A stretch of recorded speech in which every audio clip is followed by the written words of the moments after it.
Okay, it's time to prepare for week 2. Did you give yourself a moment to reflect? Remember, today is not only about preparing for week 2, it's also about reviewing what we just went through these past 6 days. So don't try to rush these things. Remember, we're on a beautiful journey. It takes time. So much love to you all one more time. And if you're ready, let's dive into preparation of what we're going to learn in the next coming days. A new self-perception. The most common way people give up their power is by thinking they don't have any. Alice Walker.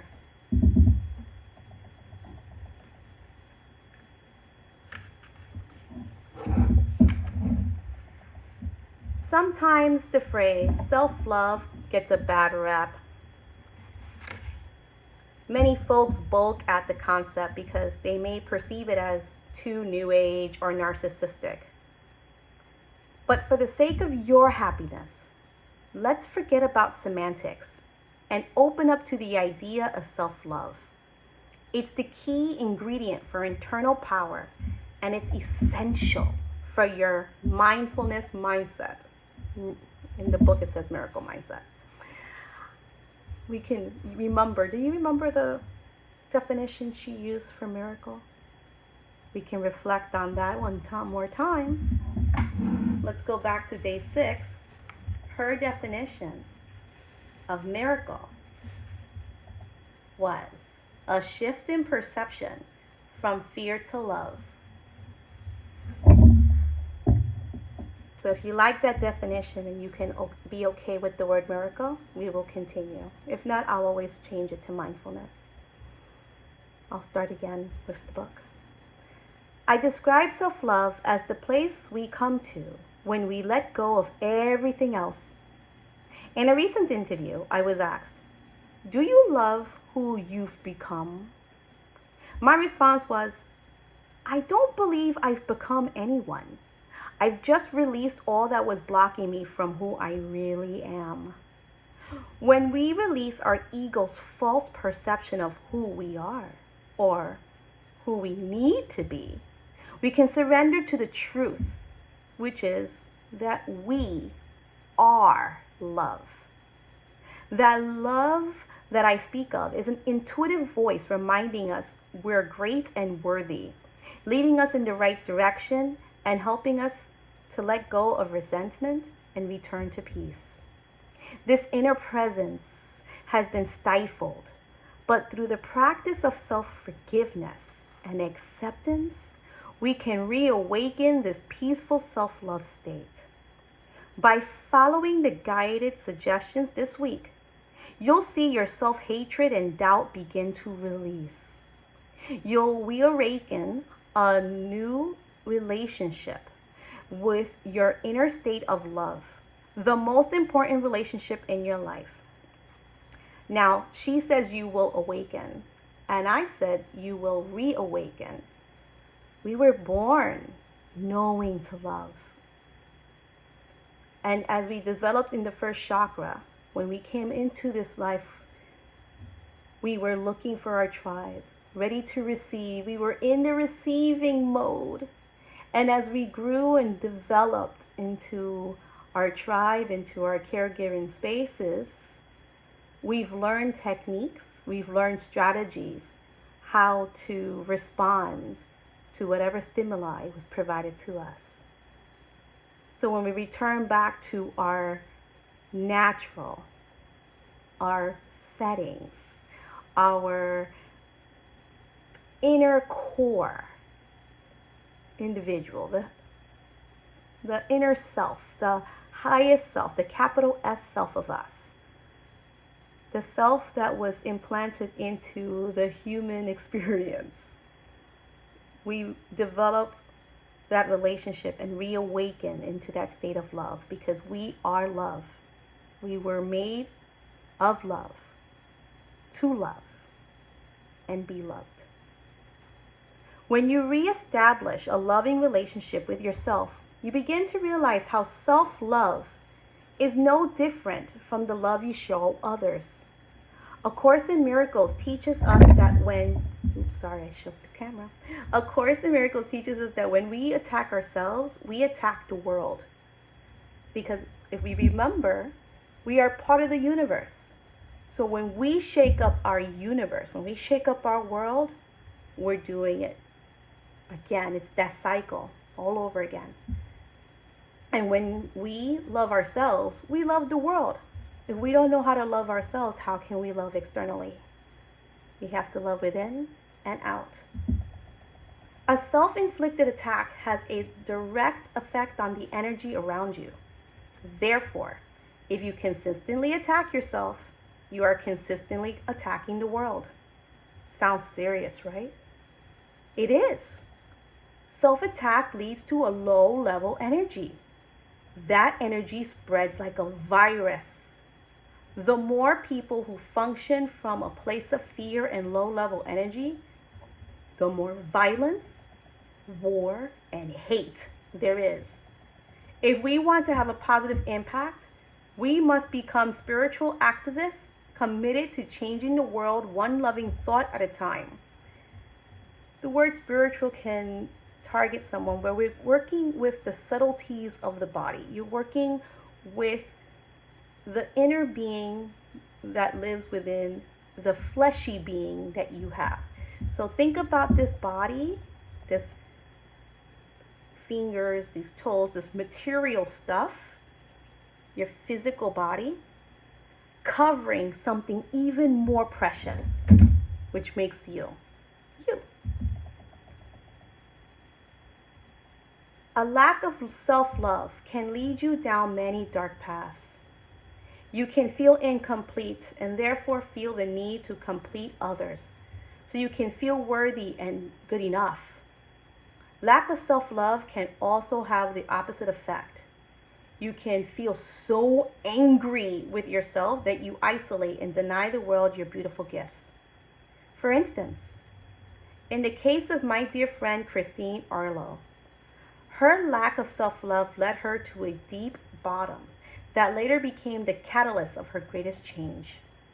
Christine was a self-proclaimed achievement junkie. She suffered from codependency. Her need for outside approval from everyone she met reflected her inner disapproval. Christine couldn't love herself, so she needed the world to compensate for what she was missing. On the outside, she seemed to have it all. The fiancé, the six-figure corporate job, the comfortable home, and all the necessary trappings of a happy person. But on the inside, she was a mess. Her inner universe didn't match her outer universe. She kept seeking outer material things to make her, fill her up with happiness. And the inner vibration vibes out. Sometimes it's hard for the outer vibration to vibe in unless you really breathe it in and draw it in. Going back to the pancamaya kosha model that I shared in the description of the YouTube and the Vimeo description yesterday. We start from the physical, which is the most superficial, because that's the one that we see, right? So we start with the physical identity. Then with the breath, you draw in, going closer into the body. And then now with the breath, you draw a little bit closer to affect your mind, part of the body. And then you draw in a little bit more to go into the intuitive part of you, until all of it comes together into your central part, your higher self, the most subtle point within you, so it can vibe out and vibe in. But sometimes it just stays stuck on either the physical, the breath, or the mental part, and doesn't draw in deeper into us, although all the other layers are affected. And that was happening to Christine. Striving for outside approval and love led Christine to inner turmoil. and a constant state of feeling overwhelmed because she has to continue to do more and more for more people to love her versus drawing it in and trying to find love within to spill it out. You've got to fill up your emotional bank. If your emotional bank is empty and you keep trying to make withdrawals, you're going to get a deficit. When you search for your self-worth in external circumstances, you will never feel fulfilled. I'm going to repeat that because that was a lot of F words. When you search for your self-worth in external circumstances, you will never feel fulfilled. You'll be on an endless search, struggling to find enough approval and love. Christine was searching for love in all the wrong places. Have you ever done that before? I know I have. And then we get mad and disappointed that we went for that love relationship, we went for that whatever it was, and it didn't fill our need. And then we get even more upset with ourselves. And it's just an endless cycle from there.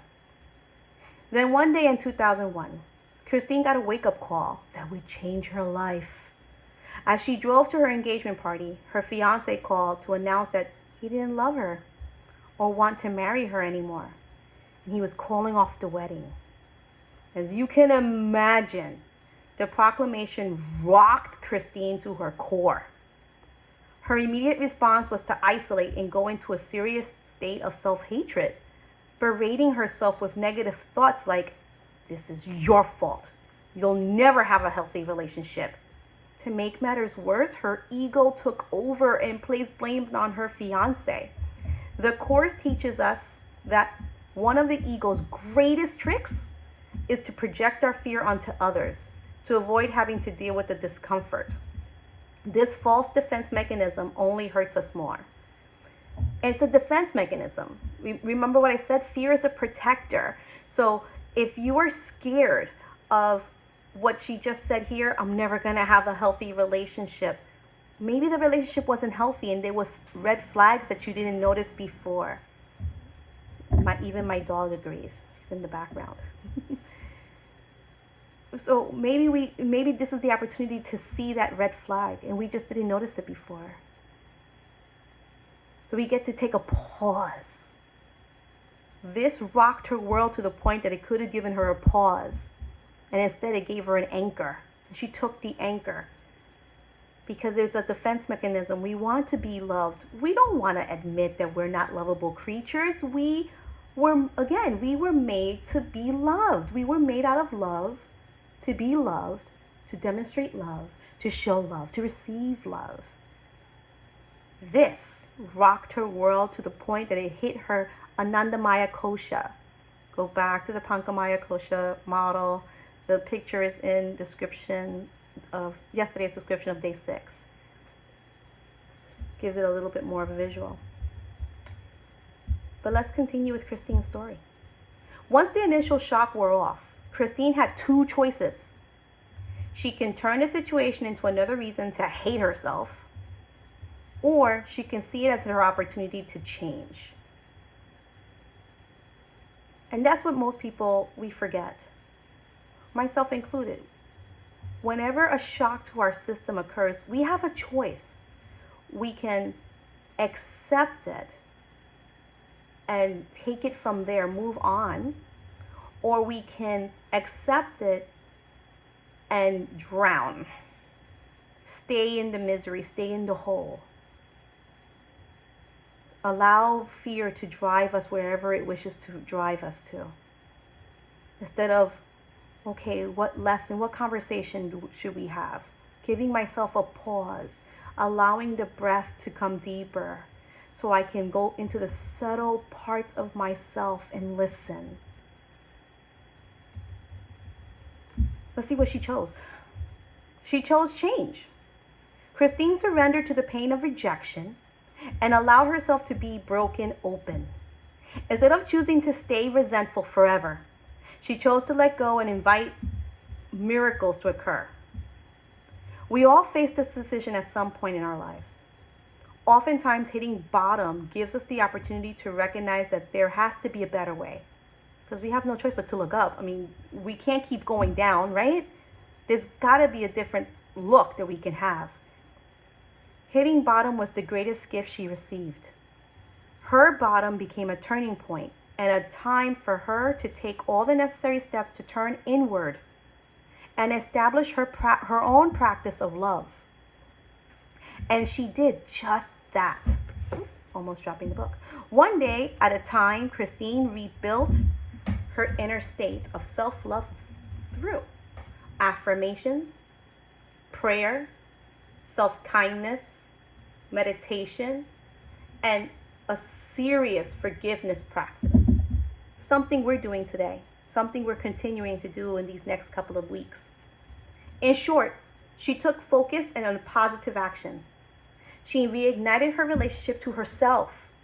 Upon reconnecting to this state of peace, Christine went through a steadfast spiritual process to forgive her fiancé and choose to perceive him as a gift. The gift of self-love was given to her. Now, just because she forgave him doesn't mean she invited him back. Okay? She said, you know what, I forgive that you chose to break up with me on that day, but I'm going to take it as a thank you lesson. Because you giving up on our relationship allowed me to reignite a relationship with myself and to rediscover who I truly am. So I thank you for that gift. So you're not inviting the person's actions or saying, oh yeah, come back into my life, please. No. That's not what we're saying. She's turning it around and using it for herself.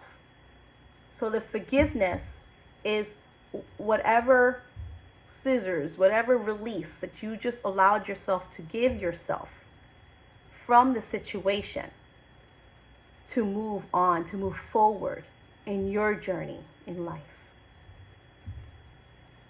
Today, Christine is known as the Queen of Self-Love. She is the author of the book Madly in Love with Me and lectures throughout the country on the topic of self-love. She has made it her mission to guide others to know their greatness. Christine turned her problem into her purpose, and today is a powerful example for the world. I hope Christine's story empowers you to dive deep into this week's exercises.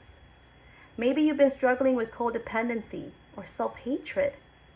Maybe your self-attack is an all-time high, or maybe it's subtler, and your lack of self-love comes out through your relationships to food, to drugs, or sex, or anything that distracts you from going within, or anything that you think, well, I'm going to fill this need, like buying stuff, or I'm going to join this group because I think that I'm going to, I'm going to go finding things to do to fill up a need, but it doesn't fill your need. Going to join groups to find friendships is one thing, but what's the intention behind it? Is it to help you to learn self-love, or is it to disguise it? Regardless of how you may be acting out, know that each of us has disconnected in some way from our relationship to love within. And each of us has the power to reignite that connection. We all have that power. Much like Christine, we all need to reconnect with our sense of self-love. If we're going to live with a mindful mindset, or miracle minds. So once again, open your heart, mind, and notebook, and prepare for another week of transformational shifts. Throughout this week is focused, though this week is focused on self-love, it's important to understand that A Course in Miracles does not emphasize the self.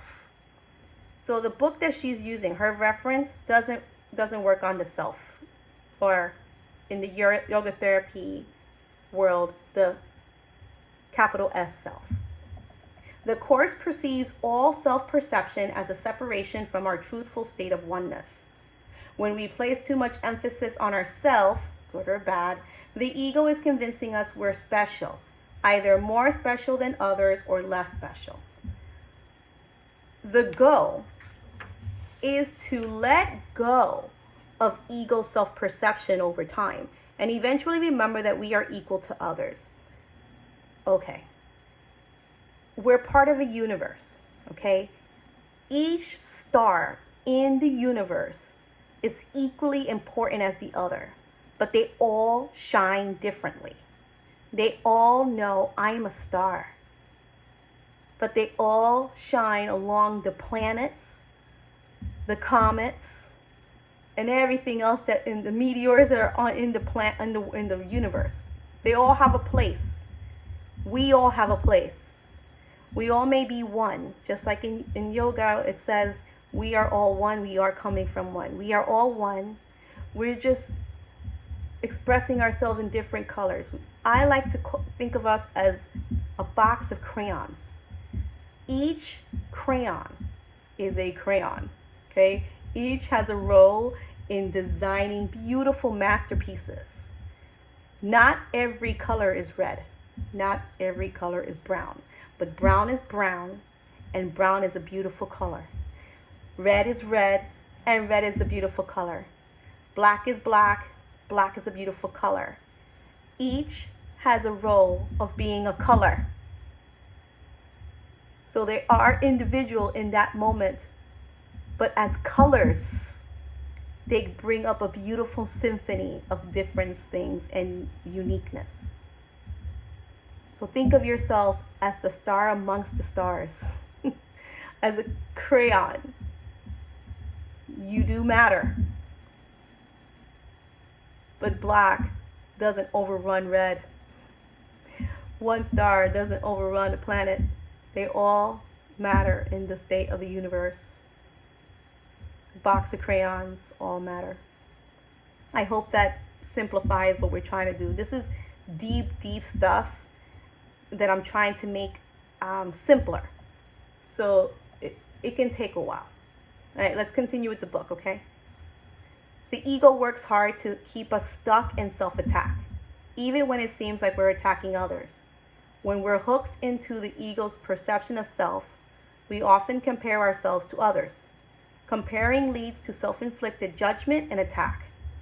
The ego needs to compare us to others to reinforce the illusion that we are less than or better than others. For instance, you may compare yourself to a coworker who makes more money than you. The ego response is to attack your coworker and judge her for having what you want. In effect, the ego has convinced you that because your coworker has what you want, you'll never have it. This is the ego mentality that there isn't enough to go around. This ego's comparing reinforces your judgment towards others and the lack you perceive in yourself. The Course reminds us throughout the text that when we judge others, we're judging ourselves. Comparing and judgment are the catalysts for much internal chaos and dark inner turmoil. Don't get hung up about this. The exercises this week will guide you to use your ego's self-perception as a learning device for your true growth. So when something pops up that you're comparing yourself to someone and you start to feel that you're less or better than them, use this as a lesson for your growth, not as a judgment and hold on to the expectation. Don't hold on to the anchor and drown. Use the lesson to help you float around. Think of yourself as the crayon. I am a crayon in a box of crayons. We all different, but we all matter because we make a bigger picture. And we make a picture together. Your practice this week will enable you to bring your wrong-minded ego perceptions of yourself to your ing for healing. You remember what ing meant? Higher capital S self, higher guide, spirit guides, internal guide, internal teacher. Shining love on the way you perceive yourself will help you to see that your misplaced thoughts are just illusions, and it will help you to restore the faith that you are love. In the subtle moments when you recognize this truth, a miracle will occur. A shift of perception will occur. In an instant, you can remember that you're equal to everyone and that we're all love. We're all boxes. We're all crayons, just a different color. We're all stars in an immense universe. The more you practice these principles, the more you will release the negative self your ego created and reconnect to the love that you are. We're all crayons. We all go in the same box, but we don't have to be all invited to the party. Maybe that helps you too. Something was telling me, someone was like, well, how about if he's an energy vampire? I don't want him near me. Well, he exists for a purpose, but he doesn't have to exist in your orbit. Does that make sense? Okay. All right, here's the plan. On day 8, tomorrow, you're going to bust out your magnifying glass and begin the witnessing process. You'll be led to consciously assess the ways you've been attacking, doubting, and abusing yourself. Looking closely at this behavior may feel uncomfortable, but that's what we're committed to do in this challenge, right? We're committed to doing this. But know that you're in a safe container to hold these feelings. Know that you're being guided. You are safe. You're safe with me. If you want to email me, you want to talk to me a little bit further about this challenge, I'll put my info in the practice and we can discuss it. On day 9, we'll throw down some willingness. Remember that willingness is crucial for creating change. You got to make that choice. Do I want to go through this? Do I really want to see this? On day 10, you'll ignite some new perceptions. I'll lead you to turn your fears upside down and change your mind about your relationship to yourself. Yay, we get to have another conversation with fear. I love it. Changing the narrative. Day 11 brings us back to gratitude, and you'll focus on what you love about yourself and your life. Day 12, we'll start dropping some F-bombs. What does F-bombs means? Not that other word. It's forgiveness here. Going big with some serious self-forgiveness. Day 13, we'll welcome in the miracles, the mindfulness. And on day 14, we review and prepare for the forthcoming week.